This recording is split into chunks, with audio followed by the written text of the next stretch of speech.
आज हम लोग का फर्स्ट क्लास है और मैं इस फर्स्ट क्लास में आप लोगों को इतिहास पढ़ाने वाला हूँ। इतिहास आज से हम लोग की रेगुलर क्लासेस चलेगी और इतिहास की क्लासेस चलेगी। सबसे पहले मैं आप लोगों को इतिहास के फॉर्मेट को समझाना चाहता हूँ, इतिहास के चरण। ठीक है, तो आइए हम लोग समझते हैं इतिहास। देखिए इतिहास, ठीक है, आप लोग देख पा रहे हो इतिहास। देखिए इतिहास के तीन चरण हैं, प्राचीन काल का इतिहास, मध्यकाल का इतिहास और आधुनिक काल का इतिहास। पहले बात ये होती है कि इतिहास है क्या, सबसे बड़ा क्वेश्चन यही है। तो इतिहास के बारे में हम लोग जानेंगे कि इतिहास क्या है। देखिए अपना बीता हुआ अतीत ही इतिहास कहलाता है। जो हमारा अतीत है, जो अतीत गुजर चुका है, वही इतिहास है। लेकिन अगर हम किताबी भाषा में बात करें, नहीं, इतिहास का फार्मूला है, इतिहास का जो इतिहास को डिफाइन करने का तरीका होता है, वो एक किताबी भाषा में बात करें तो इतिहास, देखिए सामाजिक विज्ञान का वह शाखा, इतिहास क्या है, तो सामाजिक विज्ञान का वह शाखा है जिसके अंतर्गत हम अपने अतीत में घटित घटनाओं को, अतीत में घटित घटनाओं का अध्ययन करते हैं, उसे हम इतिहास कहते हैं। जो घटनाएं हमारे अतीत में घटी हुई है उसी का अध्ययन ही इतिहास है। मनुष्य का इतिहास तो होता है, लेकिन मनुष्य की जिज्ञासा, जो हर व्यक्ति, हर मनुष्य का एक प्रवृत्ति है जिज्ञासा। इस जिज्ञासा के कारण ही मनुष्य ने अपना इतिहास को जानने का काफी प्रयत्न किया और मनुष्य का यही जिज्ञासा है इतिहास को एक सब्जेक्ट बना दिया। इतिहास एक विषय बन गया, इतिहास एक विषय वस्तु बन गया। हम लोग आज इतिहास इतिहास पढ़ते हैं। इतिहास बीता हुआ अतीत ही तो है, लेकिन आज एक सब्जेक्ट के रूप में। क्यों कि हमारा जो प्रवृत्ति है, जो है हमारे मनुष्य की जो टेंडेंसी है, हम लोग की जो प्रवृत्ति है, वो प्रवृत्ति के कारण ही हम लोग इतिहास के बारे में हम लोग जानने का प्रयत्न करते हैं कि हम लोग का विकास कैसे हुआ, कैसे आदि मानव से हम लोग एक मानव में तब्दील हुए, कैसे एक मानव बने और हम लोग के विकास की प्रकृति या प्रगति कैसी रही। तो देखिए इतिहास का हम बात करते हैं तो बात होती है प्राचीन काल का इतिहास। प्राचीन काल, जो प्राचीनतम समय, आप लोग पाषाण काल, पूरा पाषाण काल, नव पाषाण काल, हड़प्पा सभ्यता के बारे में सुने ही होंगे। आप लोग 7th 8th क्लास में इतिहास पढ़े होंगे, उनमें आप लोग की हल्का फुल्का याद होगा, आप लोग सुने होंगे। ये हड़प्पा सभ्यता एक बहुत बड़ी सभ्यता थी भारत में, जो विश्व में उसका विख्यात नाम है हड़प्पा सभ्यता का। देखिए 6000 BC, BC मतलब होता है बिफोर क्राइस्ट, मतलब ईसा के जन्म के पूर्व। और एनोडोमी 650, देखिए 6000 पूर्व से, 6000 ईसा मसीह के जन्म के 6000 साल पहले से और ईसा मसीह के जन्म के बाद 650 ईस्वी तक, 650 ईस्वी तक का इतिहास ही हम लोग प्राचीन काल का इतिहास में जानते हैं। प्राचीन काल के इतिहास के अंतर्गत हम लोग पढ़ते हैं। ठीक है, देखिए इतिहास के दो चरण हो गए, प्राचीन काल का इतिहास, मध्यकाल का इतिहास और आधुनिक काल का इतिहास। प्राचीन काल के इतिहास में हम लोग 6000 BC से 650 ईस्वी तक का अध्ययन करते हैं। जैसे मैं आप लोगों को समझाने की कोशिश करूँ, जैसे पूरा पाषाण काल हो गया, नव पाषाण काल हो गया, उसके आगे बढ़ते तो कांस्य युग आता है। कांस्य युग में हड़प्पा सभ्यता का जिक्र होता है। और जस्ट उसके आगे बढ़ते हैं तो हम लोग देखते हैं कि आर्यों का आगमन होता है। फिर और आगे बढ़ते हैं वैदिक काल, वैदिक काल से आगे बढ़ते हैं तो हम लोग देखते हैं बुद्ध और जैन धर्म का उदय होता है। ऐसे ही इस सब बातों को, इस सब जो कहानी है, ग्रंथे हैं, इन सब बातों का जो प्रमाण हम लोगों को मिलता है, इन सबको प्राचीन काल के इतिहास में हम कहते हैं। ठीक है, अब बात होती है मध्यकाल का इतिहास। देखिए प्राचीन काल का इतिहास जब समाप्त होता है, जब प्राचीन काल का इतिहास समाप्त होता है, उस समय के बाद से और आधुनिक काल के इतिहास को स्टार्ट होने से पहले, आधुनिक काल का इतिहास स्टार्ट होने से पहले की जो टाइम पीरियड है वही मध्यकाल का इतिहास।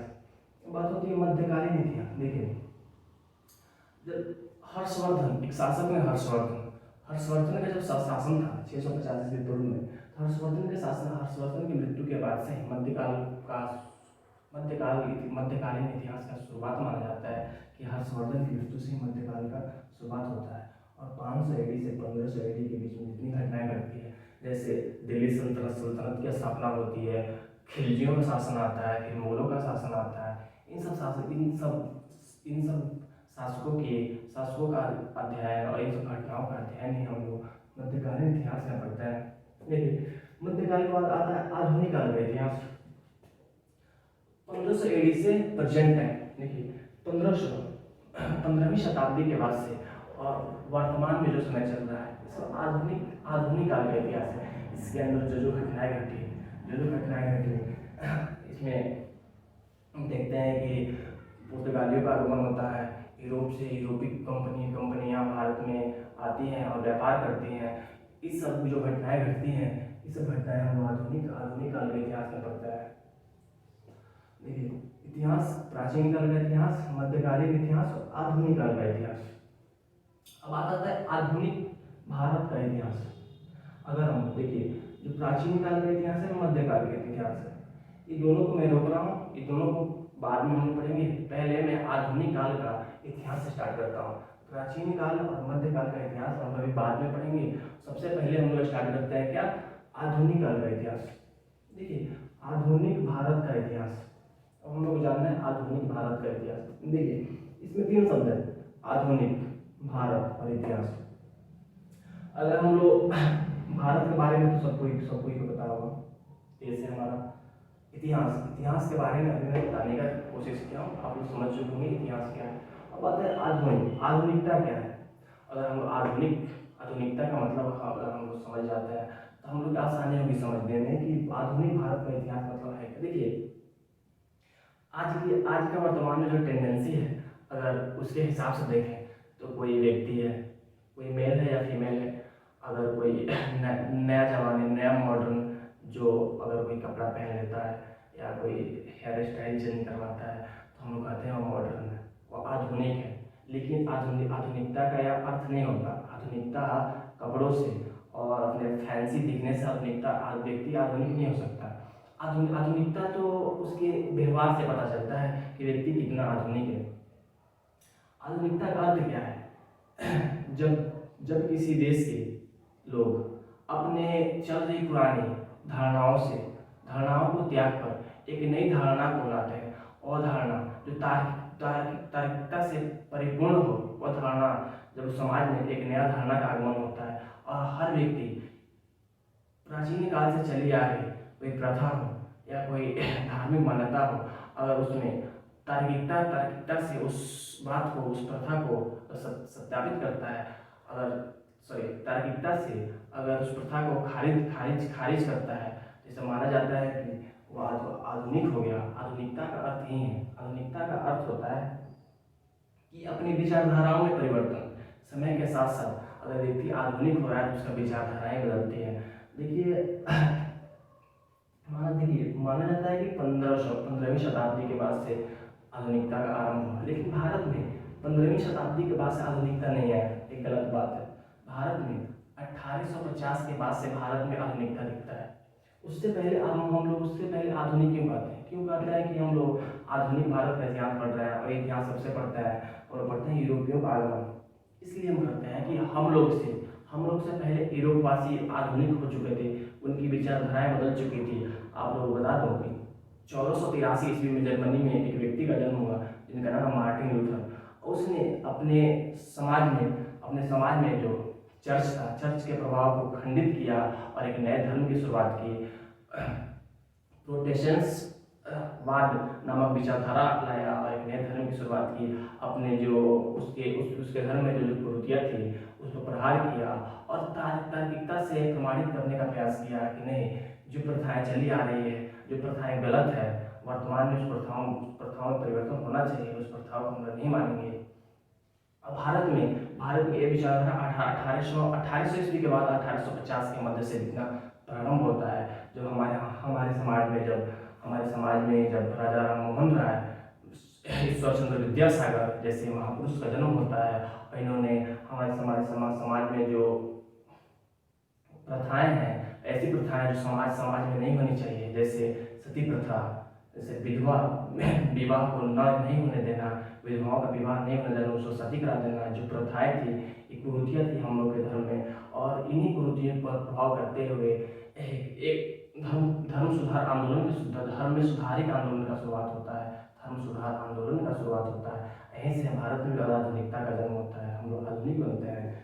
तो देखिए, आधुनिक भारत का इतिहास अगर मूल रूप से देखा जाए तो 1850 के आसपास से हम आधुनिक होते हैं। उससे पहले तो हम आधुनिक थे नहीं, उससे पहले जो हमारे समाज की विचारधाराएँ थी, जो कुरीतियाँ थी, वो हमारे समाज में विद्यमान थी, उसके लिए कोई ऐसा व्यक्ति, कोई ऐसा आंदोलन चला ही नहीं जिनको उन कुरीतियों को तोड़ सके। देखिए, तो बात होती है आधुनिक भारत का इतिहास। तो हम लोग का इतिहास पता है कि हम लोग एक गुलाम देश में पैदा हुए हैं। भारत एक गुलाम देश था। अंग्रेजों का आधिपत्य यहाँ पे था।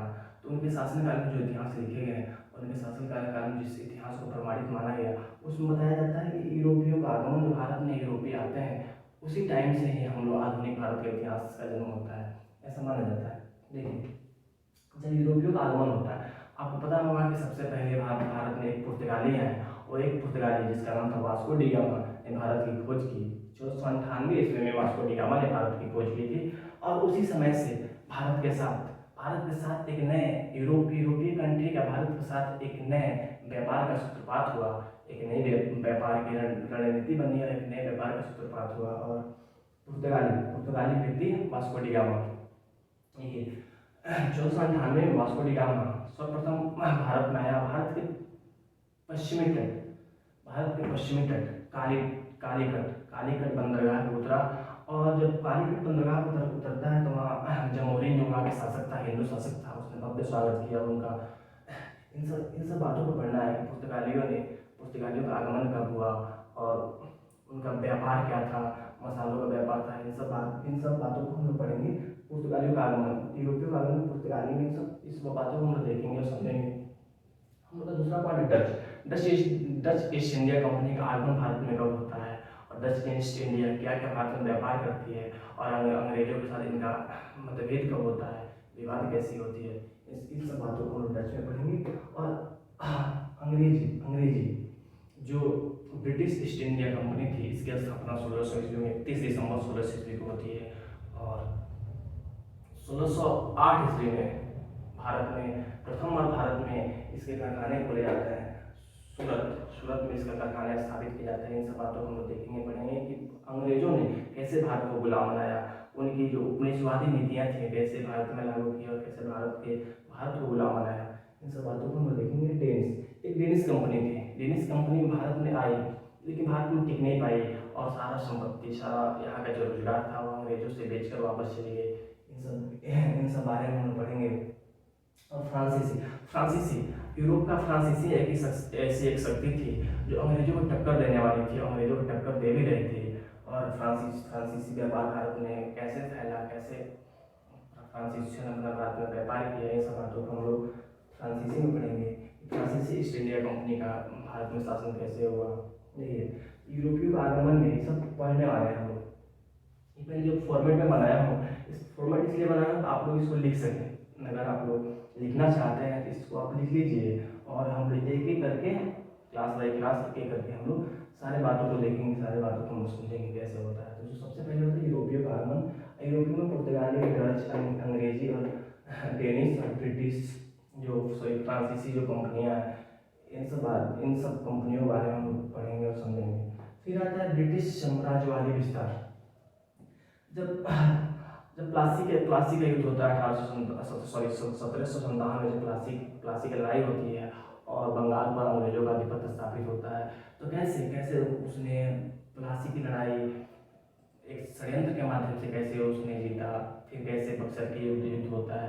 इन सब बातों को हम देखेंगे, समझेंगे। और ब्रिटिश साम्राज्यवादी विस्तार, ब्रिटिशर्स ने कैसे बंगाल को जीता, मैसूर को जीता, कैसे पंजाब को जीता, कैसे पूरे भारत पर अपना कब्जा स्थापित किया। ये सब बातों को पढ़ेंगे। कैसे बंगाल को जीता, मैसूर, मराठा और पंजाब कैसे इन क्षेत्रों को, इन रियासतों को अपने अधीन करता है। इन सब बातों को हम लोग पढ़ेंगे और समझेंगे ब्रिटिश साम्राज्यवादी विस्तार के टॉपिक में। ठीक है, जो हम लोग का तीसरा टॉपिक है, ये टॉपिक है ब्रिटिश साम्राज्यवादी नीतियाँ।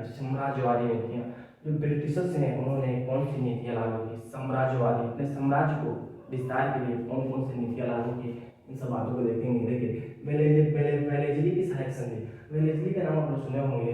जब 1799 में वेलेजली का आगमन होता है, और वेलेजली ने जब टिप्पू सुल्तान को मारकर और युद्ध जीतकर जब मैसूर पर अपनी सत्ता स्थापित करता है, उसके बाद सहायक संधि लाता है। उस बारे में पढ़ेंगे कैसे सहायक संधि के माध्यम से उसने पंजाब जैसे प्रांत को अपने हैंडल किया, अपने कब्जे में ले लिया। वेलेस्ली की सहायक संधि को पढ़ेंगे। डलहौजी की नीतियाँ 1848 में भारत का गवर्नर बनता है डलहौजी। डलहौजी कौन था? डलहौजी जो 1813 ईस्वी में एक कानून पारित हुआ, विलय और विस्तार की नीति। विलय और विस्तार की नीति कानून पारित हुआ था। इस कानून के तहत करना ही था कि भारत के क्षेत्रों को कब्जा करना था, इन क्षेत्रों पे अपना विस्तार को काफ़ी अपने जो कंपनी के जो व्यापार को काफ़ी विस्तारित करना था। और 1848 में डलहौजी आता है। इस कानून को आगे बढ़ाने का काम वही किया। डलहौजी के शासनकाल में रणजीत सिंह की मृत्यु के बाद पंजाब जैसे प्रांत को कब्जा में ले लिया गया, और जैसे प्रांत को अपने कब्जा में पूर्ण रूप से अपने कब्जा में ले लिया गया। इन सब बातों को हम लोग ब्रिटिश साम्राज्यवादी नीति में देखेंगे। डलहौजी की नीतियाँ, वेलेस्ली की सहायक संधि के बारे में समझेंगे। और देखिए, इसके बाद आता है ब्रिटिश आर्थिक नीतियाँ। ब्रिटिशर्स जब आए भारत में जब बक्सर की युद्धि के बाद जब उनकी सत्ता स्थापित होती है, जब क्लाइव आता है, क्लाइव के नेतृत्व में इलाहाबाद की संधि होती है और सत्ता का स्थापना होता है, तो कैसे उसने उपनिवेशवाद और उसके चरण कैसे उपनिवेशवादी नीतियों का लागू करता है, कैसे अपने देश को एक गुलाम बनाता है, और उसके कौन कौन से चरण थे, इनको समझेंगे, देखेंगे। उसके बाद भू राजस्व नीतियाँ, कौन कौन सी भू राजस्व नीतियाँ थी, जैसे आप सुने होंगे अस्थायी बंदोबस्त, रहतावाड़ी बंदोबस्त, महालवाड़ी बंदोबस्त के बारे में जानेंगे, समझेंगे। और इसके बाद औद्योगिक नीति, कौन कौन सी औद्योगिक नीति लागू की भारत में जो कंपनियां थी पहले से जो काम कर रही थी छोटे छोटे, वो उन हस्तशिल्प उद्योगों का विनाश हो गया, उन कंपनियों का खात्मा हो गया। और उनकी कौन कौन सी नीतियाँ थी, उन्होंने किसानों पर किसान कैसे बेरोजगारी से तंगी में आ गए, और किसानों की स्थिति काफ़ी दयनीय हो गई। इस सब बातों को हम लोग इसमें समझेंगे, किसानों की स्थिति कैसे दयनीय हो गई। ठीक है, तो आज का मैं आशा करता हूँ आप लोग इस फॉर्मेट को समझे होंगे। इतिहास प्राचीन काल का इतिहास, मध्यकाल का इतिहास और आधुनिक काल का इतिहास। और आधुनिक काल में, आधुनिक भारत का इतिहास में हम लोग जो है 4 टॉपिक आप देख रहे हैं। यूरोपियों का आगमन, साम्राज्यवादी विस्तार, ब्रिटिश साम्राज्यवादी नीतियाँ और ब्रिटिश आर्थिक नीतियाँ, इन सब बारे में हम लोग पढ़ेंगे, एक एक करके पढ़ेंगे। ठीक है, तो आज की क्लास में इतना ही, फिर मिलते हैं नेक्स्ट क्लास में। और हम लोग स्टार्ट करेंगे यूरोपियों का आगमन, और धीरे धीरे एक एक करके सब हम लोग पढ़ेंगे। धन्यवाद।